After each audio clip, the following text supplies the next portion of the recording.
नमस्कार दोस्तों, स्वागत है आप सभी का हमारे प्रोग्राम जिंदगी बने आसान में। दोस्तों, हमारी सीरीज चल रही है बी योर ओन डॉक्टर के ऊपर। आज हम बहुत ही इंटरेस्टिंग टॉपिक आपके साथ लेकर आए हैं जिसका नाम है माइंड डिटॉक्स। आज हम जानेंगे कि अपनी माइंड को डिटॉक्स करने के क्या क्या फ़ायदे होते हैं जिसकी वजह से हम कोई भी तरह की बीमारी से बाहर निकल सकते हैं। इसके बारे में जानने के लिए हमारे साथ है करमजीत सिस्टर। आइए उनसे बातें करते हैं। Om Shanti sister, welcome to our show. Om Shanti sister, मुझे बहुत खुशी हो रही है क्योंकि मेरे पास इतने सारे क्वेश्चंस हैं आज और मुझे पता है कि आप उनके सॉल्यूशंस देने वाले हैं क्योंकि माइंड डिटॉक्स इज समथिंग जो मुझे भी ज़रूरत है। आई एम श्योर हमारे सभी दर्शकों को उसकी ज़रूरत है। सिस्टर, मैं अभी जानना चाहती हूँ कि जब हम बात करते हैं माइंड डिटॉक्स की, माइंड वर्ड ये बहुत ही टेक्निकल लगता है, लेकिन अगर हम मन की बात करें, जब हम बोले कि हमारा मन नहीं कर रहा आज कुछ भी करने का, या हमारा मन कर रहा है कि हम वहाँ जाए तब हमें खुशी मिलेगी, या हम वो डॉक्टर के पास जाए तो मेरा शायद जो मुझे फीलिंग चाहिए कि मैं हेल्दी बन सकती हूँ वो मिलेगी। मन अपने आप में एक ऐसा मैं कहूँ तो मशीन है जिसके अंदर फ्यूल डालना बहुत ज़रूरी है। वो फ्यूल क्या होना चाहिए ताकि चाहे वो डेली बेसिस पे हो, शायद वो आप डिफरेंट टेक्निक्स हमें बता सके अगर कि अपने मन को हम किस तरह से डिटॉक्स कर सके। एक्चुअली जैसे रेमेडीज है ना, शारीरिक स्तर पर सबके लिए अलग अलग रेमेडीज काम करती हैं जी। सभी के लिए कुछ रेमेडीज होती है जो कॉमन है, जो सब पे ऊपर काम करेंगी जी। लेकिन कुछ रेमेडीज हमारे कैरेक्टर्स के साथ जुड़ी हुई होती हैं। अच्छा। क्योंकि अगर हम होम्योपैथी की स्टडी को समझें जी, homeopathy is actually the study of character. अच्छा। वो ह्यूमन बीइंग के कैरेक्टर्स को और स्वभाव को स्टडी करता है। ओके। उसी के बेस्ड पर होती हैं होम्योपैथी मेडिसिन्स जी, जिससे एक व्यक्ति ठीक हो जाता है। तो इसलिए ये समझ में आता है कि जब एक ही रेमेडी सबको ठीक नहीं कर पाती, वो क्यों? That is because of the difference of characters. अच्छा। यस, सपोज 10 लोग हैं, 10 के 10 लोगों को थायराइड है, या वो 10 के 10 लोगों को डायबिटीज है। किसी को सर्दी ज्यादा लगती है, किसी को उनमें गर्मी ज्यादा लगती है। राइट। कोई लोग ऐसे मिलेंगे जिसको सर्दी में गर्मी और गर्मी में सर्दी लगती है और कोई आपको ऐसा मिलेगा वो कहेगा मुझे तो स्वेटिंग इतनी होती कि एसी भी चला दो तो स्वेटिंग हो रही है। कोई व्यक्ति कहेगा मुझे तो पंखे में भी गर्मी नहीं लग रही। राइट। मेरे लिए पंखा भी ठीक है, मुझे एसी की जरूरत ही नहीं है। So what is this? This is character. तो जब ये डिफरेंस आ जाता है तो यहाँ पर हमारे माइंड डिटॉक्स से भी जुड़ी हुई चीजें डिफर कर जाती हैं। करेक्ट। मान लीजिए किसी इंसान को अपनी प्रॉब्लम्स को पेन डाउन करने में सुख मिल रहा है जी, कि उसने अपने मन का सारा बोझ एक कागज पे उतार दिया, डायरी में उतार दिया, तो उसको लगा कि बस अब मैं रिलैक्स हो गया, मैंने सारा कुछ यहाँ से लिख दिया और लिख देने से मुझे अच्छा लग रहा है, I am relaxed, I am like free of everything. Right. तो वो उसका कैरेक्टर है। बिल्कुल। पर सिस्टर, ऐसा भी होता है कि जब कोई, मैंने ये सुना भी है कि कई बार हम किसी प्रॉब्लम को एड्रेस कर देते हैं ना, या हमारे आंखों के सामने आ जाता है तो वो उसका बड़ा रूप ले लेता है, ऐसे भी मैंने सुना है। तो ये कैसे पॉसिबल है? जो व्यक्ति इस तरीके से अफर्म कर रहा है कि उसकी यहाँ की चीज लिखी गई और उसने उसको रोज पढ़ना है, फिर तो बढ़ेगा ही। राइट। लेकिन जब हम उसको लिख करके खत्म कर रहे हैं अपनी जिंदगी से, फिर वो नहीं बढ़ सकता। Okay. And it also happens differently with different people. मैं वही चीज आपसे शेयर कर रही थी कि किसी को तो लिख के अच्छा लग रहा है जी, और किसी व्यक्ति को अपने मन की उस बातों को 4 लोगों को सुना के अच्छा लग रहा है। वो कहता है कि मेरे मन में हलचल है, मेरे मन में मतलब चल रहा है कुछ कुछ, मुझे तो कोई चाहिए जिसको मैं सुना दूं। और जब वो 4 लोगों को सुना देता है ना अपनी बात, तो उसको बड़ी शांति मिलती है, उसको बड़ा चैन आता है। ये बात और है कि उसके बाद वो 4 आदमी किस उनकी लाइफ में प्रॉब्लम हो जाता है बिकॉज वो उनके बारे में सोच रहे होते हैं। Yes, right. तो this is all actually by my character. Okay. This is actually happening by the characters they are having जी। So we should know what suits me. या अगर मेरे साथ ऐसा है कि मैं अपनी मन की बात अपने दोस्तों से या क्लोज्ड वन या अपने पार्टनर से या पेरेंट्स से शेयर करके अच्छा लग रहा है तो आप शेयर कर लीजिए। Right. अगर आपको लिख करके उसको खत्म कर देना अच्छा लग रहा है तो वो कर दीजिए। अगर आपको ईश्वर को खत लिख करके उसको खत्म करना अच्छा लग रहा है, उसको सरेंडर कर देना अच्छा लग रहा है, तो वो कर दीजिए। और अगर किसी को बैठ करके मेडिटेशन में उन चीज़ों को हमेशा के लिए अपने अंदर से जला देने का और ख़त्म करना अच्छा लगता है तो वो कर लीजिए. बिल्कुल. So this is actually depends upon the characters we have. जी. So we should know, I should know my character. Right. Every person, actually हर पर्सन को पता होता है, हर बंदे को पता होता है कि उसको क्या करके अच्छा लग रहा है, बिल्कुल. क्या करके मजा आ रहा है और क्या करके अच्छा नहीं लग रहा है. राइट. तो ये चीज़ें तो हम सभी की निजी हैं, बिल्कुल. हम सभी की पर्सनल हैं. इसीलिए मैंने पिछले एपिसोड में ये कहा था कि मेंटल डिटॉक्स और mind detox is something which is my thing. Yeah. It is not to be done by any external doctor. जी. But yes, there is one more aspect of it, that is counselling. Right. हाँ, counselling एकदम सही कहा आपने, क्योंकि आजकल ये बहुत कॉमन हो गया है सिस्टर कि इतने सारे काउंसलर्स हो गए हमारे आसपास और जो बहुत अच्छा काम कर रहे हैं, जो लोग लोगों को सुनने का काम कर रहे हैं, उन लोग को बेटर करने का काम कर रहे हैं. साथ ही साथ इसमें ना मैंने एक और चीज़ नोटिस की है सिस्टर कि जब काउंसलर्स हमारी लाइफ में आते हैं ना तो हम शायद बहुत कुछ वेंट आउट करना चाहते हैं, इसीलिए उनके पास जाते हैं और सारा हमारा बोझ जो सर का रहता है हम उनको जा कर के दे देते हैं. आपने जैसे कहा कि अगर आप उनको बोलने से भी बेटर फील हो रहा है, गुड. लेकिन अगर वो चीज़ हम एक हैबिट बना ले, पूरी लाइफ हमें एक काउंसलर की ज़रूरत पड़े अपने आप को डिटॉक्स करने के लिए, ये किस हद तक सही है? तो एक्चुअली ये जो सवाल आपने पूछा ये एक्चुअली बहुत अहम है, खास करके आज के सिनेरियो में जहाँ पर mental issues and psychosomatic problems बढ़ती चली जा रही हैं. Counsellors play a very good role. और काउंसलर्स का होना या उनके पास जाना जब हमें लगे कि प्रॉब्लम बहुत बढ़ गई है, सर के ऊपर से जा रहा है पानी, हमारे हाथ में नहीं है, मेरे कंट्रोल में नहीं है, मेरे बस में नहीं है, जी, we should seek a counsellor, we should go to them और अपनी बातें, अपनी प्रॉब्लम्स, कन्फ्यूजन्स जो नहीं समझ में आ रहा कि इसका सोल्यूशन क्या है या मुझे क्या करना चाहिए क्या नहीं करना चाहिए, अगर नहीं पता चल रहा और आपको लगता है कि फैमिली में भी कोई नहीं है जिससे मैं कहूँ और मुझे कहीं से सोल्यूशन मिल सके, तो we should seek a counsellor. फिर आप उस काउंसलर के पास जाकर के अपनी सारी बातें शेयर कीजिए, उन्हें बताइए, उन्हें कहिए. And when you get your results, when you get your solutions, तो उसके बाद धीरे धीरे वो आदत को ख़त्म भी कर देना चाहिए. कहीं ऐसे ना हो कि उम्र भर के लिए हम काउंसलर के सहारे ही बैठे रहे कि वो मुझे काउंसिल करेंगे तो मेरा कुछ हो जाएगा. जब वो नहीं है तो and then you are in panic. बिल्कुल. इसी पर सिस्टर एक और बात जो मैं आपकी बात से समझ पा रही हूँ कि कई बार ऐसा होता है ना कि हमें लगता है कि हमें किसी की ज़रूरत है कॉन्स्टेंटली. एक होता है मेंटोर जो आपको गाइड करते हैं लाइफ में कि आपको कैसे सक्सेसफुल बनना है, कैसे स्टेबल बनना है, ऑल दैट. एक होता है कि आपको एक ऐसे व्यक्ति की ज़रूरत है जो आप हर बार जाकर के उसे वेंट आउट करें. इससे क्या होता है, मैंने एक और चीज़ नोटिस की है कि हम ना अपने आप को बीमार महसूस करते हैं. कहीं ना कहीं हमें लगता है, भले हमको पता नहीं है कि हम ऐसा फील कर रहे हैं, लेकिन अनकॉन्शियसली वो चल रहा होता है माइंड में कि मैं स्टेबल नहीं हूँ, इसीलिए मुझे किसी स्टेबल इंसान की ज़रूरत है मुझे स्टेबल करने के लिए. तो वो जहाँ पर ज़रूरी है वहाँ तक ठीक है, जैसे आप अभी कह रहे थे कि जहाँ तक आप क्योर नहीं हो रहे तब तक आपको वो करना चाहिए. लेकिन आपको जब लगे कि नहीं अब मैं स्टेबल फील कर रही हूँ, तो वो आइडेंटिटी से भी निकलने की ज़रूरत है कि मुझे कोई प्रॉब्लम है, नहीं तो वो आइडेंटिटी ही हमारी लाइफ लॉन्ग चलती रहती है. Am I right? Yes, of course. और इसमें एक और पहलू जुड़ता है कि हम जो आप स्टेबिलिटी की बात कर रहे हैं कि we need somebody who is stable for my instability. Right. तो ये चीज़ क्यों है? क्योंकि वो जो स्टेबल पर्सन है जिसके पास आप जा रहे हो, वो आपकी प्रॉब्लम सुन के आपकी प्रॉब्लम का दुखड़ा नहीं रोता जी, वो आपके दुख में गमगीन नहीं हो रहा. वो व्यक्ति एज एन ऑब्जर्वर ऑब्जर्व कर रहा है, साक्षी होके पहले सुनते हैं, फिर साक्षी होके एज अ डिटैच्ड ऑब्जर्वर आपको उसका सोल्यूशन दे देते हैं. ट्रू. अगर हम माइंड डिटॉक्स करते हुए ये समझ लें कि मुझे खुद को ही एज अ डिटैच्ड ऑब्जर्वर खुद की जर्नी को देखना है, तो आप खुद को भी बहुत स्टेबिलिटी से सॉल्यूशंस दे पाएंगे. Oh wow. So this is what spirituality and meditation teaches us. Meditation कहता है कि अपने हर एक कदम को साक्षी होके देखो जी, अपने हर एक रोल को साक्षी होके देखो.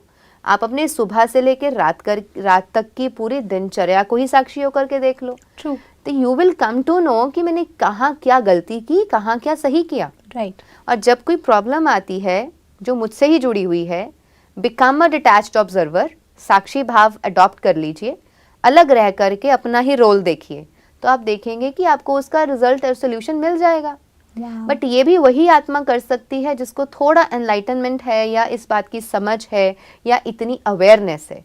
अदरवाइज जब तक ये अवेयरनेस हमारे अंदर नहीं है, वी सीक काउंसलर्स और we seek guidance from somebody जो स्टेबिलिटी में है और जो हमें बेटर सोल्यूशन ओरिएंटेड रिजल्ट्स दे सकता है। बिल्कुल सिस्टर, एक और बात, माइंड डिटॉक्स की जब हम बात करते हैं ना, ब्रह्मा कुमारीज की अगर मैं बात करूँ, ब्रह्मा कुमारीज इतना ब्यूटीफुल काम कर रहे हैं इसके अंदर में, क्योंकि मुझे ऐसा लगता है कि जब भी किसी भी, जैसे कई लोग आते हैं, हज़ारों सेंटर्स हैं हमारे, और सारे सेंटर्स पे हज़ारों लाखों लोग आते हैं, हर दिन आते हैं। कुछ लोग के कुछ प्रॉब्लम्स होते हैं, कुछ लोग के कुछ प्रॉब्लम्स होते हैं।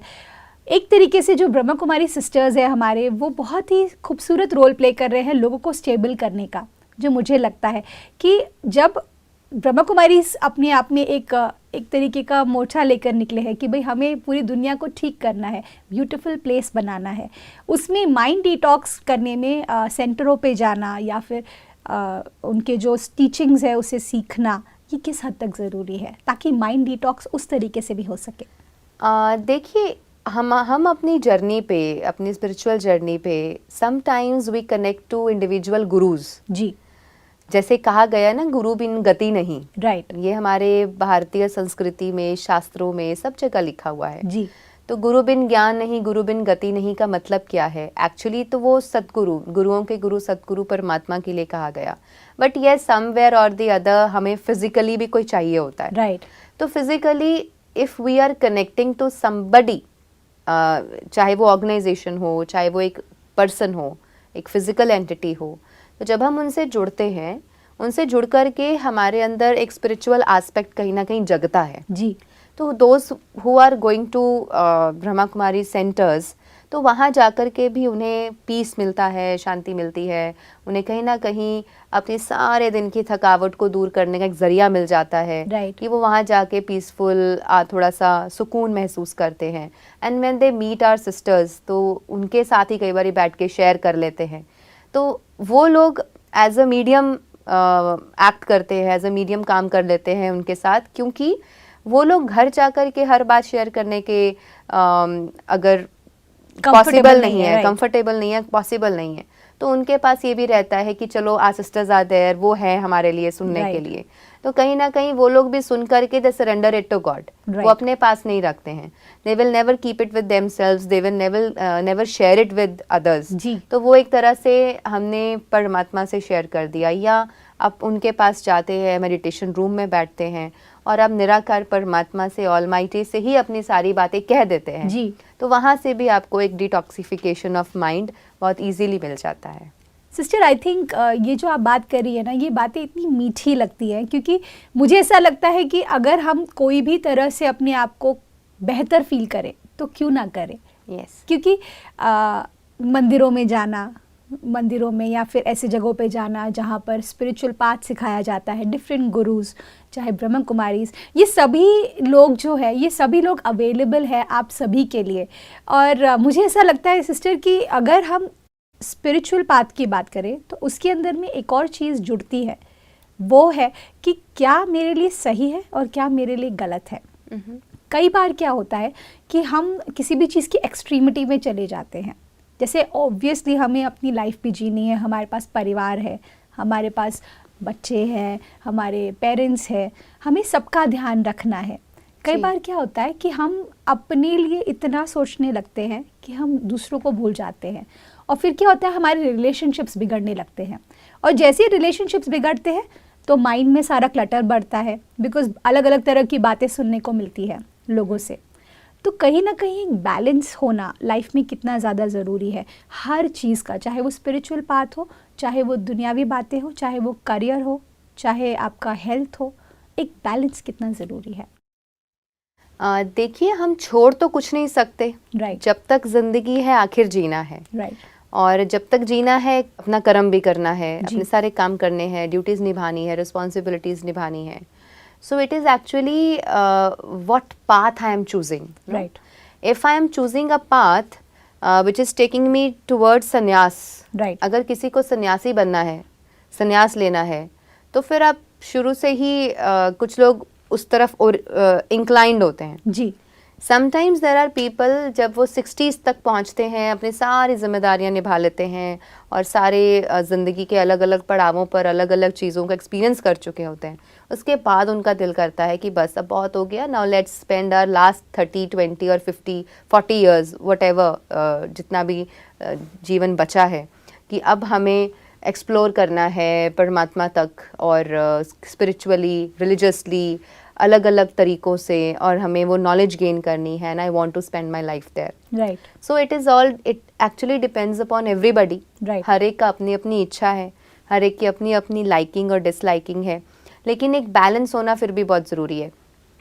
कई बार क्या होता है कि बहुत सारे लोग बचपन में ही सब कुछ सुनकर देखकर सब छोड़ देते हैं जी, और लाइफ में थोड़ी देर बाद जाकर के उन्हें लगता है कि उनको टेम्पटेशंस मिलने लगती हैं जी, उन्हें लगता है कि मैंने ये नहीं करके देखा, मैंने वो नहीं करके देखा, मैं ये भी करके देख लूँ, मैं वो भी करके देख लूँ, तो फिर जाकर के डेविएशंस आ जाती हैं। राइट। सो आई थिंक अगर आप ब्यूटीफुली स्पिरिचुअलिटी को अपनी लाइफ में साथ साथ रखें, अपना कर्म भी करते रहें, अपने ड्यूटीज़ भी करें, रिस्पॉन्सिबिलिटीज़ भी निभाएं, अपने परिवार को भी चलाएं और पढ़ाई भी करें, और सारा कुछ करते हुए स्पिरिचुअलिटी को साथ में रखें, तो आपकी जर्नी और ज़्यादा ब्यूटीफुल होगी। बिकॉज ना तो आप किसी चीज़ से वंचित हुए, लेकिन वंचित ना होते हुए भी अटैच भी नहीं हुए। Right. Because spirituality teaches us detachment. Right. और दुनिया में अटैचमेंट्स हैं जी, हम अपने काम के साथ अटैच होते हैं, हम अपने रिश्तों के साथ अटैच होते हैं, हम खाने पीने के साथ अटैच होते हैं, हम अपने सराउंडिंग्स और घर के साथ भी अटैच होते हैं। तो स्पिरिचुअलिटी कहीं ना कहीं हमें डिटैचमेंट सिखाती है, वो हमें साथ साथ में बताती है कि ये सारी चीज़ें हैं, but we have to use it like एक मेहमान की तरह। राइट। आए हैं, यूज़ करना है, एक दिन छोड़ के चले जाना है। Wow. So spirituality teachers these ethics, और ये सारी चीज़ जब हमें सिखाती है तो हमारी जर्नी बहुत ही ब्यूटीफुल, ईजी और कंफर्टेबल हो जाती है, and journey is very smooth actually बिल्कुल। With the help of spirituality. So whatever means we take, जहाँ भी हम जुड़े, अगर स्पिरिचुअलिटी हमें हेल्प कर रही है और हमें लगता है टेस्ट करके देखे, चख करके देखे, एक बार जाके देखे, फिर कैसा लगता है, फिर आप अनुभव करें, फिर जितना आप उसको लाइफ में लेना चाहें और जितना उसको यूज़ करना चाहें, उसमें हम सबका ही भला है। बिल्कुल। सिस्टर, एक और बात, जब हम बात करते हैं माइंड डिटॉक्स की, उसमें एक और पहलू जुड़ता है।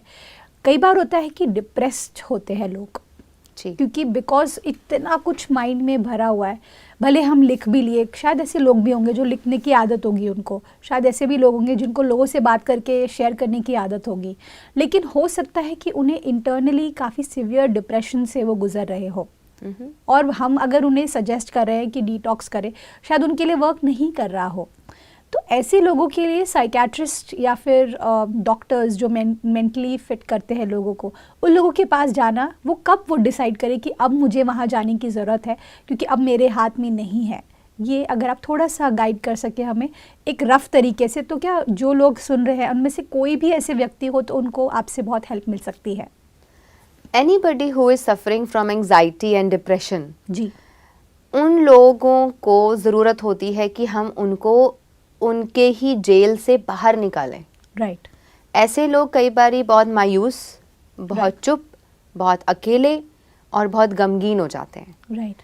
तो अगर हम उनको और सीरियस चीज़ें बताएंगे तो वो और सीरियस होते चले जाएंगे। करेक्ट। ऐसे लोगों के लिए ज़रूरी होता है कि हम उनको फन फिल्ड एक्टिविटीज़ करवाएं। Right. They can go to psychiatrist, they can go to psychologist, they can go to the counselors. But actually अगर ऐसे लोग अपने ही परिवार में, अपने ही पार्टनर के साथ, अपने फ्रेंड्स के साथ या अपने आसपास के लोगों के साथ जुड़ करके और एक अलग अलग एक्टिविटीज़ को करना शुरू करें, फन फील्ड एक्टिविटीज़, नेचर के साथ इंडल्ज होना शुरू हो, नेचर के साथ कनेक्ट करना शुरू करें, तो डिप्रेशन रह ही नहीं सकता। वाओ। बिकॉज कहीं ना कहीं हमने खुद को वंचित किया, नेचर से वंचित किया, रिश्तों से वंचित किया। हम जो इंसान डिप्रेशन में होता है वो खुद को अकेला समझता है जी। उसे लगता है मेरे साथ कोई नहीं है, there is nobody for me, I am all alone, कोई नहीं है जो मुझे सुने, कोई नहीं है जो मुझे समझे, ऐसी ऐसी चीज़ें होने लगती हैं उनके साथ, Right. ऐसे ऐसे वो मान्यताएं बना लेते हैं अपने दिमाग में। तो यहाँ पर ज़रूरी होता है कि कोई पर्सन जो उन पर फेथ करता हो, जो उन्हें प्यार करता हो, जो उनके लिए अपना समय दे सके, कोई ऐसे पर्सन उनके साथ रहें जी जिनकी वजह से उन्हें लगे कि there is somebody for me available all the time. जी एंड उसी के साथ अगर अवेलेबल कोई ऐसा नहीं है person, then of course counsellors play a very good role, psychologist play a very good role. और इससे भी ऊपर जाकर के जहाँ दवाई की ज़रूरत है वहाँ दवाई भी लेनी चाहिए, उस चीज़ को, उस एस्पेक्ट को इग्नोर नहीं करना चाहिए। जी। And then connecting with the nature, क्योंकि परमात्मा की प्रकृति से जब आप जुड़ते हैं जी तो वो आपको बहुत लाभ देती है। और प्रकृति से याद आता है कि परमात्मा की इस खूबसूरत प्रकृति में अगर डिप्रेशन जैसी मरीज़ कोई हैं, डिप्रेशन की बीमारी को दूर करने में सबसे ज़्यादा काम करते हैं दो चीज़ें, एक है देसी गाय, cows, and second is fishes. Okay अगर आप इनके नज़दीक रहें, इनको देखें, उनके संपर्क में रहें, तो डिप्रेशन बहुत जल्दी दूर होता है। Okay. इनकी आंखों में देखने से, उनके संपर्क में रहने से, उनका जो फील है, जो ऑरा है, वो हर तरह की नेगेटिविटी को हमारे अंदर से निकाल देता है। अच्छा, जी, this is so beautiful sister. मैंने कभी इसके बारे में सुना नहीं है, क्योंकि ये बात तो आप सच कह रहे हैं कि अगर हम किसी भी पशु पक्षी के साथ कनेक्ट होते हैं तो एक अलग फीलिंग आती है, एक ह्यूमन बॉन्ड और एक एनिमल बॉन्ड क्रिएट होता है साथ में। और मुझे ऐसा लगता है कि अच्छा, देसी गाय का ये मुझे नहीं पता था, तो ये हम ज़रूर एक्सपीरियंस करेंगे। बट अगर शहरों में रहते हैं तो उनके लिए डिफ़िकल्ट है। देखिए, अगर आप थोड़ा सा पीछे जाएंगे ना, जी तो गाँव में जो जी। विलेजेस थे हमारे, देसी गायें सबके घरों में होती थी। ओ यस, सही और बात। घर के छोटे छोटे बच्चे, प्ले स्टेशंस और ये सारी चीज़ें तो होती नहीं थी, राइट। और म्यूज़िक और गेम्स और ये सारी चीज़ें नहीं हुआ करते थे। जी। लेकिन उनके लिए खिलौना, उनके लिए जो खेलने की ज़रिया है या फन फील्ड जो एक्टिविटीज़ हैं, वो घर के पशु पक्षियों के साथ ही होते थे। So true. कहीं हैंड्स रखे होते थे तो बच्चे उसी के पीछे भाग रहे हैं, उनके किचन्स के पीछे भाग रहे हैं। Right. कहीं गाय है तो गाय का बछड़ा है, वो बहुत स्वीट, बहुत लविंग, बहुत क्यूट होते हैं। राइट। तो उनके साथ जब आप रहते हैं, टाइम स्पेंड करते हैं, उनको कभी खिलाते हैं, कभी उनको नहलाते हैं, तो you are like playing with them. Right. तो ऐसा करने से आप परमात्मा की नेमत, परमात्मा की प्रकृति के डायरेक्ट कनेक्शन में आ रहे हैं। राइट। क्योंकि except human being, there is nobody in this world जिसके अंदर भेदभाव, नेगेटिविटी और गलत इमोशंस हों। Okay. हमारी सारी प्रकृति बहुत प्योर है। Wow. और सारी प्रकृति में सिर्फ देने का भाव है, सिर्फ ह्यूमन बीइंग में लेने का भाव है। इसीलिए human being is a sufferer and nobody in the nature suffers. Right. आप देखेंगे कि पूरी प्रकृति में परमात्मा ने सबके लिए अथाह दिया है, अनंत दिया है, अनलिमिटेड दिया है, जी। इनफाइनाइट दिया है। तो प्रकृति में जितना भी कुछ है ना, सब कुछ वेल सेटल्ड है। जी। एक पशु को भी पता है कि मैंने ठीक कैसे रहना है। राइट। उनमें बुद्धि नहीं है, लेकिन उनको बेसिक सब कुछ पता है। ह्यूमन बीइंग में बुद्धि है, तो वो इतना सोचता है, इतना ज़्यादा अपने से बढ़कर के सोच लेता है, सब कर लेता है कि वो सबसे ज़्यादा सफ़र करता है। राइट। नेचर में आप देखेंगे जितने पेड़ पौधे हैं, जितने भी प्लांट्स हैं, मेडिसिनल प्लांट्स हैं, हर्ब्स हैं, जितने भी फ्रूट्स के पेड़ हैं, जी। वो हमेशा देते हैं। यस। और वो सबको देते हैं। वो कभी नहीं कहते गोरा आएगा तो दे दूंगा, काला आएगा तो नहीं दूंगा, या मेरे पास पुण्य आत्मा आएगी तो मैं फ्रूट दे दूंगा और पाप आत्मा आएगी तो नहीं दूंगा। So true. उनके अंदर कुछ है ही नहीं ना, Right. कोई भेदभाव नहीं है। ऐसे ही बिल्कुल छोटा बच्चा, उसको संत क्यों कहा जाता है? क्योंकि वो भी सबके साथ एक जैसा होता है। So true. पर जैसे जैसे हम बड़े होते जाते हैं और हमारे ऊपर जैसे जैसे नेगेटिविटी आती जाती है, तो हम बायस्ड और प्रॉब्लमेटिक और बहुत सारी चीज़ें आ जाती हैं हमारे अंदर। जी। इसकी वजह से अगर आप देखें कि घरों में अगर पेट्स हैं, या फिर जैसे मैंने बोला कि फिशेस, एक्वेरियम होना, फिशेस होना, और काऊ, देसी गाय अगर है, अगर इन लोगों के साथ देखें तो घर की नेगेटिविटी भी दूर होती है। अच्छा। और आज भी इस चीज़ का सर्वे किया जा सकता है, और शायद कहीं कुछ डाटा स्टैटिस्टिक्स हो भी, कि जिन घरों में गाय होती है वहाँ बीमारियाँ भी कम होती हैं। ओके। डिप्रेशन जैसा मरीज़ वहाँ नहीं होगा if they are connected with cattle. जी बिल्कुल सिस्टर, आप एकदम सही कह रहे हैं कि नेचर जो है ये हमें फ्री में मिली है, लेकिन उसकी वैल्यू बहुत ज़्यादा है, और अगर उस वैल्यू को समझ पाए तो हमारी लाइफ इनवैल्यूएबल हो सकती है। All thanks to you sister, thank you for coming in our show. Om Shanti. Om Shanti. दोस्तों, आज के एपिसोड में मुझे ऐसा लग रहा है कि मैं अपनी जड़ों से जुड़ी। मुझे ऐसा लग रहा है कि जो मैं ढूंढ रही थी वो मुझे मिला। मुझे क्यों ऐसा लगा? क्योंकि मुझे ऐसा लगता है दोस्तों कि हमारा जो माइंड है ना, या हमारा जो मन है, उसको हम शायद खुद समझ नहीं पा रहे अभी तक कि उसमें कितना पावर है, कितना कुछ भरा हुआ है, और उसे हम पॉजिटिविटी से भर रहे हैं या नेगेटिविटी से भर रहे हैं। ट्रस्ट मी, इसके लिए कोई और रिस्पॉन्सिबल नहीं है, हम खुद हैं। तो आज के एपिसोड में हमने बहुत कुछ जाना। अगला एपिसोड आपको ज़रूर देखना है ताकि आप और भी क्लैरिटी जान सकें कि किस तरह से आप अपनी खुद के डॉक्टर बन सकते हैं। इस बात के साथ आज के प्रोग्राम को एंड करते हैं। कल आपसे फिर मिलेंगे आपके ही शो में ज़िंदगी बने आसान। ओम शांति।